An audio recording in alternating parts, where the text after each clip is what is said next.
राधे राधे महाराज जी। महाराज जी, मेरी परेशानी से बचने के लिए मैं कई बार झूठ बोलता हूँ, पर वही झूठ मुझे और बड़ी मुसीबत में फंसा देता है। मेरी इस आदत से मेरी पत्नी मुझ पर विश्वास करना मुश्किल हो गया है। मैं हर समय हाँ, विश्वास दिलाता हूँ कई पर बार ऐसा लगता है कि हम झूठ से निकल जाएंगे, लेकिन निकल जाने पर भी हम फंस ये जाएंगे। आदत कैसे छोड़ूं महाराज जी? भाई अब इसको तो तुम्हें अंदर से विचार के द्वारा छोड़ना होगा कि कई बार आप ही नहीं, सब लोग, कि चालबाजी से, झूठ से हम हेलो, कहाँ हो यार, मिलना चाहते हैं, बोले इस समय तुम आगरे में हैं और बगल में पड़ोस में खड़ा है वो। मोबाइल से भी बहुत झूठ बोला जाता है, नहीं बोला जाता? तो हमें लगता है कि हम झूठ बोलकर बड़ी सफाई से बच जाते हैं, लेकिन नहीं, वही हमारी गंदी आदत हमको सत्य से दूर कर देती है। नहीं, असत्य संपातक पुंजा।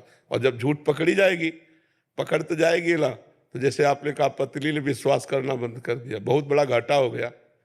हमारे पति पत्नी के संबंध में अविश्वास घुस गया, बहुत बड़ा घाटा हो गया। अब आप सत्य भी बोलोगे ना तो नहीं माना जाएगा, बहुत समझना चाहिए। एक गांव का लड़का गांव वालों को परेशान करने के लिए अपने मित्रों से कहा, देखो मैं, अरे भेड़िया आया, भेड़िया आया, खूब हल्ला मचाया। तो गांव के लोग दौड़े गए। बोले क्या? बोले हंसी मजाक के लिए बुलाया था। अब असली में एक दिन भेड़िया दबोच लिया। बोले भेड़िया आया, भेड़िया। गांव वालों ने सोचा हंसी मजाक ही कर रहा होगा, भेड़िए ने मार डाला उसे। समझ रहे हो? अगर हम झूठ बोलेंगे तो कभी सत्य बोलेंगे तो भी हमारी सत्य बात झूठ मान ली जाएगी कि ये झूठ बोलता है आदमी। हमें लगता है झूठ को धीरे धीरे कम करना चाहिए। कह दें आज से हरिश्चंद्र सत्यवादी, तो ऐसा नहीं हो पाएगा, क्योंकि जबान है और माइंड है, वो झूठ से बचता रहा है तो प्रयास करेगा झूठ का। धीरे धीरे धीरे धीरे अगर हम सत्य बोल देंगे तो फांसी थोड़ी चढ़ा दी जाएगी, हमारे आचरण सही हो जाएंगे, हमारा जीवन सही हो जाएगा। लोग कहते हैं व्यापार में झूठ बोलना ही पड़ेगा। हम कहते हैं क्यों झूठ बोलोगे? सबको ही जानते हैं व्यापार मुनाफा के लिए किया जाता है। तो ये बंदा जो वस्तु बेच रहा है, इसका भी परिवार है, इसकी भी दुकान मकान है, उसके लिए खर्चा इसी से ले रहा होगा। तो अब ये कहने की जरूरत कि देखो भाई साहब, ये जो चीज है ये 120 की पड़ती हमें, पर हम कसम से कह रहे हैं मुनाफा नहीं लेंगे, आप 120 का दे दो, और वो है 70 की। वो कसम खा के, उस झूठ बोल करके 30-40 रुपया अगर बचा पाए, वो तुम्हारे लिए सुखकारी नहीं होंगे। और प्राय लोग ऐसे करते हैं, कसम से कह रहे हैं आपके कारण केवल दे रहे हैं, आपका और तुम इतना बड़ा व्यापार खोले हो, हमसे इतना व्यवहार मानते हो। वो कसम पूर्वक बोलना, ऐसे बोलना, ये सब गलत। भाई ये 120 की है, जैसे मान लो पूछा 120 की है, मुनाफा हम जितना हमारा बनता उतना ले लिया, आपको लेना ले, नहीं चले जाओ। तो ये जरूर है कि आप थोड़े दिन में प्रकाशित हो जाएंगे कि आदमी बेईमान नहीं है, ये एक दाम में बेचता है, तो एक दाम वाले आएंगे आपकी दुकान में। तो हमें लगता है सत्य से चलने पर थोड़ा जरूर लगेगा कि आप देर में धनी बनेंगे, लेकिन अच्छे धनी बन जाएंगे। दीपक की तरह जलोगे तो जलते रहोगे, हाइलोजन की तरह प्रकाशित होगे, फ्यूज हो जाओगे। अधर्म ना करो, झूठ मत बोलो, बेईमानी मत करो। पत्नी से कह दो हम वृंदावन होके आ रहे हैं, अब हरिश्चंद्र वाली चाल चलेंगे, झूठ नहीं बोलेंगे, तुम हम पे विश्वास कर ले, ठीक है? नहीं, पति पत्नी में विश्वास न रहा तो यार फिर जीवन किस काम का? सोचो, वो तुम कह रहे हो कुछ भी, वो कह रहे हम जान रहे सब फ्रॉड है, तो क्या फायदा हुआ? हमारे जबान पे वो विश्वास न करे तो अब विश्वास दिलाओ, ठीक है? और किसी के भी साथ भी धोखा मत करो। सर्वेश कुमार जी, राधा वल्लभ श्री हरिवंश महाराज जी।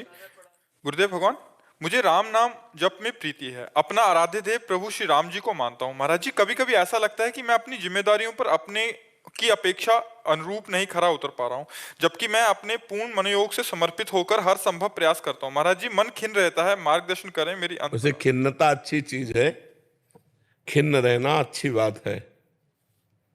गिरा अरथ जल बीच सम कहियत भिन्न न भिन्न, बंदो सीता राम पद जिन्हीं परम प्रिय खिन्न। अगर हम भगवत भाव को लेकर खिन्न रहते हैं, असंतुष्ट रहते हैं, तो बहुत उन्नति की ये वृत्ति है। और संसार की तरफ से संतोष और भजन की तरफ से असंतोष, और अपने भजन में खिन्न रहना कि जैसा होना चाहिए वैसा नहीं हो रहा, जैसा भगवान के दासों में जो सद्गुण पाए गए, जो समर्पण पाया गया, वो मेरे में नहीं है, नाथ आप देख लो। ऐसे असंतुष्ट रहना ये परमार्थ की उन्नति का लक्षण है। और इस पर गर्व होना कि मैं तो बहुत चकाचक सद्गुण संपन्न हो, ये लोग, फिर पतन का लक्षण है। अहंकार आ जाए अपने समर्पण का, अपनी भक्ति का, तो पतन का रास्ता खुल जाता है। ये जो भागवतिक गर्व है, ये वो गर्व नहीं जो पतन करने वाला, कि मैं प्रभु का हूं तो सब में प्रभु है, तो मैं सबका दास हूं। मैं प्रभु का हूं, इस बात की सिद्धि तभी होगी जब सबके दास बनोगे।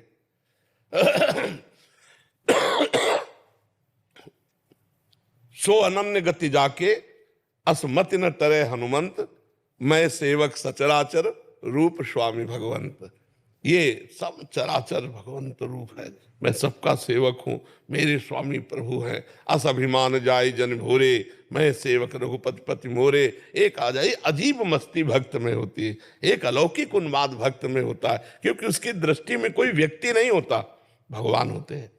उसकी दृष्टि में परमात्मा होते हैं, सब में वही रमा है।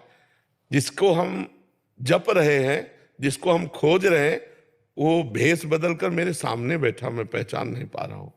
वही है, वही संत वेश में है, वही असंत वेश में है, सब रूपों में वही है। उसी सिया राम में सब जग जान।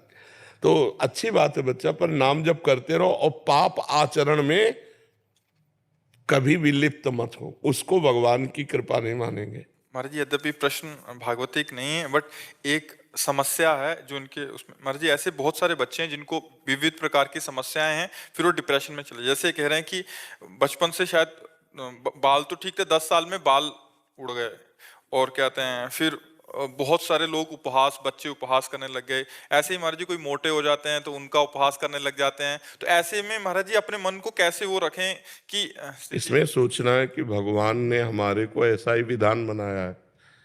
अगर हमारे बाल सही रहने होते तो पूर्व कर्म के अनुसार फिर ये क्रिया ना होती।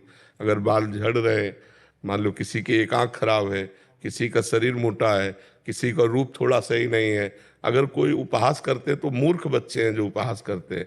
उपहास नहीं, ये हमारे हाथ की बात है, ये आपके हाथ की बात है कि आप बाल कैसे रखो, आप बाल कितने घने हो कि कैसे। ये तो जो पूर्व कर्म के अनुसार आया वो अपने समय पर प्रभाव दिखाएगा। वो मूर्खता के कारण उपहास करते हैं, उनको मूर्ख समझ करके उधर वृत्ति ही ना दे, और अपने को डिप्रेशन में थोड़ी डालना है। ये अब हमारा कर्म होगा कि पूर्व प्रारब्धवश आए हुए क्रिया की असफलता में हम इतना गाढ़ चिंतन कर लें निगेटिव कि हम नकारात्मक सोच में बैठ जाएं, डिप्रेशन में बैठ जाएं, ऐसा नहीं। और हाँ, तो अगर पैसा हो तो लगवा भी सकते हो, जब ब्याह आदि का कार्य हो तो उसको लगवा। ये सब साधारण बातें, इनमें इतना गहरा सोच नहीं करनी कि हम डिप्रेशन में पहुंच जाएं। ठीक है, आज हमारा विज्ञान बहुत बड़ा हुआ है, अगर बाल रोपण करवाना भी, क्या कहा उसको, हेयर ट्रांसप्लांट हम तो बाल रोपण कहेंगे कि वो, तो ऐसा कराओ, बिल्कुल मस्त रहो। जिनके बहुत बढ़िया बाल हैं, कोई सौभाग्यशाली है। अरे भगवान से हमारा चित्त जुड़े और हम प्रसन्न रहे, ये बढ़िया बात है। मान लो ना ब्याह हो तो 50 बच्चियां भगवान का भजन कर रहे हैं, तो ऐसा नहीं, हमें भगवान जैसा मार्ग दें वैसे चलकर और आनंद पूर्वक जीवन व्यतीत करना चाहिए।